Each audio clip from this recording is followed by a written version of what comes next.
Bonjour, bonjour. Nous allons voir aujourd'hui la règle de Kahn, Ingold, Prelog. Nous allons voir la règle de Kahn, Ingold, Prelog sur la stéréochimie. Ici, nous sommes en train de travailler en chimie organique. Donc, si vous êtes nouveau sur la chaîne, abonnez-vous et cliquez sur la cloche de notification. En fait, la règle de Kahn, Ingold, Prelog va nous permettre de travailler particulièrement dans la stéréoisomérie ou l'isomérie de configuration. Donc ici, on l'utilise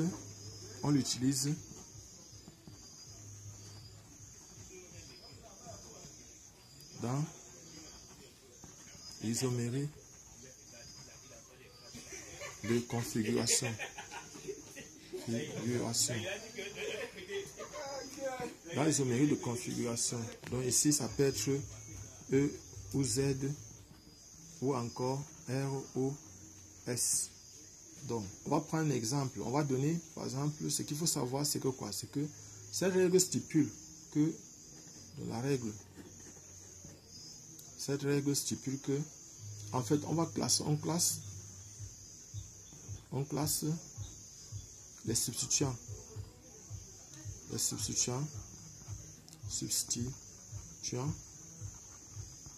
Sur le carbone en fonction du numéro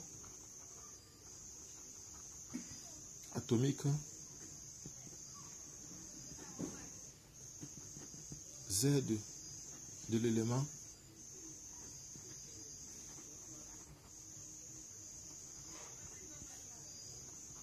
directement lié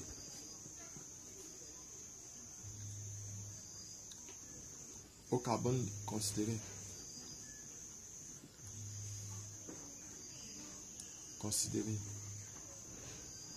Exemple, pour qu'on puisse bien comprendre ça, voilà un exemple. J'ai ici une double liaison éthylénique.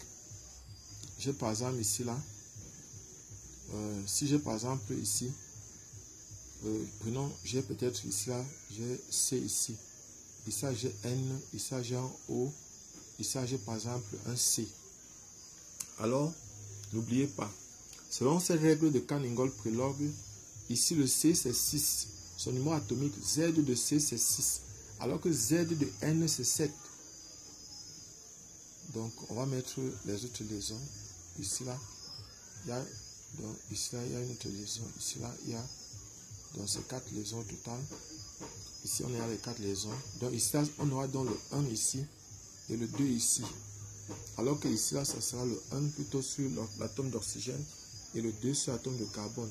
Pourquoi? Parce que le Z de celui-ci, c'est 8. Le Z de celui-ci, c'est 6. 8 dépasse 6. Donc celui-ci vient en première position. Ceci vient en première position. Ici, là, c'est 7. Son Z, c'est 7. Alors que pour celui-ci, son Z, c'est 6. Donc 7 est plus grand que 7. Que 7 est plus grand que 6. C'est la raison pour laquelle celui-ci va venir. Celui-ci vient en première position, l'autre en deuxième position. Et on voit que les 1 sont de part et d'autre du plan. Donc ça c'est E Eigegen. Et si on avait par exemple encore un truc comme ça, prenons un autre exemple. Mettons ici le soufre. Mettons ici l'oxygène. Mettons ici l'oxygène. Mettons ici le phosphore. Mettons ici le soufre. Donc ce qu'on considère, c'est qu'il faut que les deux atomes qui sont liés ici, le soufre, il veut placer 3 liaisons ici, une liaison ici. Donc ce qui est bien, ce qu'on veut considérer, c'est qu'il faut que les deux qui sont directement liés au carbone 6 soient différents. Et Z de celui-ci c'est 15, alors que celui-ci c'est 16. Donc celui-ci va prendre le numéro 1, ceci c'est le numéro 2. Z de celui-ci c'est 16, pendant que celui-ci c'est 8. Donc c'est le 1 ici et c'est le 2 là. Il faut seulement que les deux ci soient différents et aussi que les deux ci soient différents pour qu'on puisse parler de l'isomérie géométrique dans le cas-ci. Le 1 se trouve du même côté. Donc ici c'est Z, je vous amène. On a ici Z, je vous amène. Donc nous allons maintenant passer On va aussi essayer de voir. Donc, si par exemple, lorsque on est en train de faire ça, il peut arriver qu'il y ait égalité. C'est-à-dire, par exemple, si les deux groupements, je prends un exemple ici, on peut avoir ici le carbone, et ici, par exemple, bon, ici, j'ai mis comme ça, mais je peux mettre comme ça devant. Oui. Ici, par exemple, c'est aussi le carbone. Donc, on va passer à l'ordre 2. Ici, par exemple, ça peut être la fonction comme ça. On peut avoir quelque chose comme ça. Alors que ici, par exemple, ça peut être la fonction acide carboxylique. H ici. Et ici, on a encore les autres 3 liaisons. Ici, il manque 2 liaisons. Voilà. Donc, voilà, par exemple, ce qu'on a. Ici, par exemple, ça peut être un H ici. Et ici, là, par exemple, ça peut être un CH3. Donc, déjà, les deux ici sont différents. Donc, pour avoir l'isomérie géométrique, il faudra que les deux ici soient différents et que aussi les deux groupements ici soient différents. Pour qu'on puisse parler de l'isomérie géométrique ici, il faut que les deux groupements soient différents et ceux-ci aussi différents. Donc, nous, les deux sont différents et on voit que celui qui est directement lié au carbone 6 sur le carbone C, qui est 6, donc c'est 1 ici. Celui-ci c'est 2, son Z c'est 1. Donc nous, ici on va voir à l'ordre 1, ici là c'est directement le carbone, à l'ordre 1 ici le carbone. On passe donc à l'ordre 2. L'acide carboxylique. L'acide carboxylique est considéré selon la règle de Canning-Gold-Prelog comme étant un atome de carbone qui est lié à un oxygène ici, un oxygène ici. Donc c'est comme si c'est lié à 3 oxygènes une fois. Et chaque oxygène apporte une contribution de 8. Donc on aura 24 ici. La contribution c'est 24. Alors qu'au niveau d'ici, le carbone C, c'est la fonction aldéhyde. C'est la fonction aldéhyde. Donc on va voir comme selon la règle de Canning-Gold-Prelog. Comme c'était un oxygène ici, un hydrogène ici. Ça fait 8 plus 8, ça fait 16. Plus 1, ça fait 17. Et on voit donc que 24 est plus grand que 17. Ça veut dire que les deux groupements ici sont totalement différents. Donc ici on aura dans le 1, on aura dans le 1 ici et le 2 ici. Le 2 ici. Les 1 sont de part et d'autre et les 2 de part et d'autre. Donc ça c'est E. Donc ici on peut parler d'isomérie géométrique ou de stéréo-isomérie de configuration ou isomérie de configuration, stéréo-isomérie. Donc voilà par exemple ce qu'on a. On peut avoir beaucoup d'autres cas. Donc je précise que quand à l'ordre et à partir de ça aussi, on peut aussi chercher à savoir est-ce qu'il y a la présence d'un atome de carbone asymétrique. Parce que l'isomérie, dans l'application de la règle de Canning-Gold-Prelog, s'applique lorsqu'il y a la double liaison éthylénique et que les groupements qui sont fixés de part et d'autre sur le carbone éthylénique sont différents, comme par exemple les deux groupements ci et les deux groupements ci, ou encore la présence d'un atome de carbone asymétrique. Donc si vous êtes nouveau sur la chaîne, je suis Job Camden du groupe de répétition Nabla. Et je voudrais préciser que si vous êtes nouveau, abonnez-vous et cliquez sur la cloche de notification si vous voulez avoir les vidéos semblables. On va prendre un cas où on a par exemple les atomes de carbone asymétriques.